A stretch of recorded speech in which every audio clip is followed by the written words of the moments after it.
Good afternoon. My name is Floribel N. Moreno and I'm going to report about going online. The objectives of my report is to understand and appreciate the process of going online in business. Second, to illustrate the essentials of website, its facility and right management team. Third is to formulate and present criteria in choosing web host server and plans.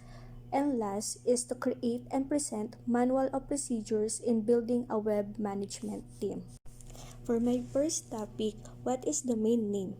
Domain name is a string that identifies a realm of administrative autonomy, authority, or control within the internet. A domain name is your online identity. Domain names are often used to identify services provided through the internet, such as websites and email services. A generic domain is a name that defines a general category rather than a specific or personal instance. For example, the name of an industry rather than a company name. Some examples of generic names are books.com, music.com, and travel.info. A unique, memorable name is more likely to stick with visitors and encourage them to return. Organization can choose a domain name that corresponds to their name, helping internet users to reach them easily. It is what someone can type into the browser address bar to access information about what they do. It is the address that stays inside address bar all the time they are reading about the business. My second topic is about what is Web Page Authoring Program. It is a website development system that allows web pages to be visually created like a desktop publishing program. A good, effective website helps build a strong online presence and helps communicate quality information to the consumers. Today, not having a website may raise a question of its legitimacy. Customers expect legitimate, trustworthy businesses to have a website and social media accounts. Most importantly, it provides good user experience and help the website visitors access and navigate the website with ease. At its simplest, a website provides a quick and easy way of communicating information between buyers and sellers. The businesses can list the operating hours, contact information, show images of the location or products, and use contact forms to facilitate inquiries from potential customers or feedback from existing ones. Here's an example of a well-designed website which can help form a good impression on their prospective customers. My next topic will be about e-commerce integration. First, let's define what is e-commerce. E-commerce, short for electronic or internet commerce, may be defined as the buying and selling of products and services over electronic systems. While integration, which is a short term for data integration, refers to the systematic process of accumulating data that was initially held in a multiple sources into a centralized source. These are the benefits of e-commerce integration. E-commerce integration gives businesses the edge they need in order to stay relevant and ahead of the curve. The first benefit is removal of manual and replicated data. With integration, the accuracy of customer and product data can be better guaranteed. E-commerce systems considerably reduce and almost entirely eliminate the need for manual data. The second benefit is the optimization of time spending. E-commerce integration allows businesses to optimize their time on the day-to-day processes. This happens through the automation of certain functions like sending customers notifications. Another benefit of the e-commerce integration is the customer experience enhancement.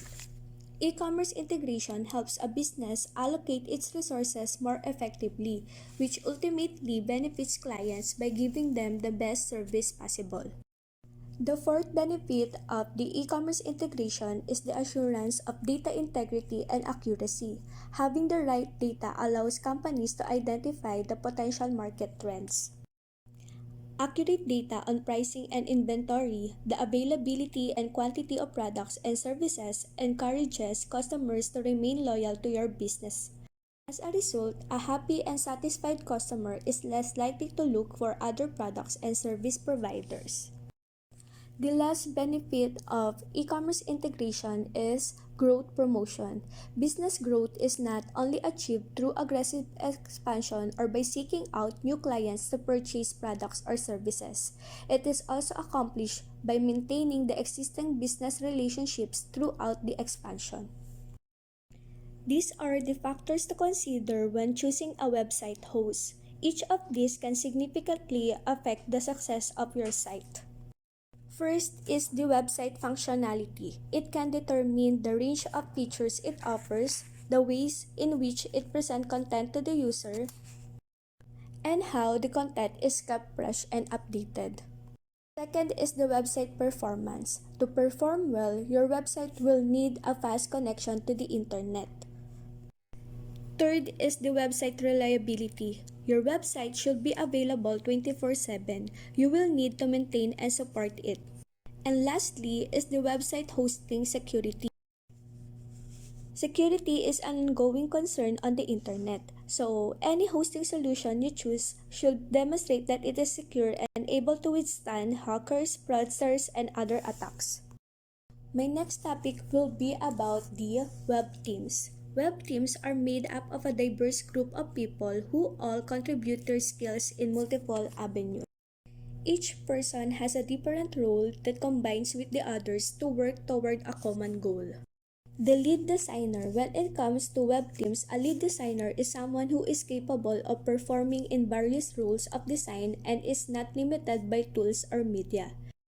Lead developer. One of the main functions of a lead developer is to set the standard for which all the coding will be written.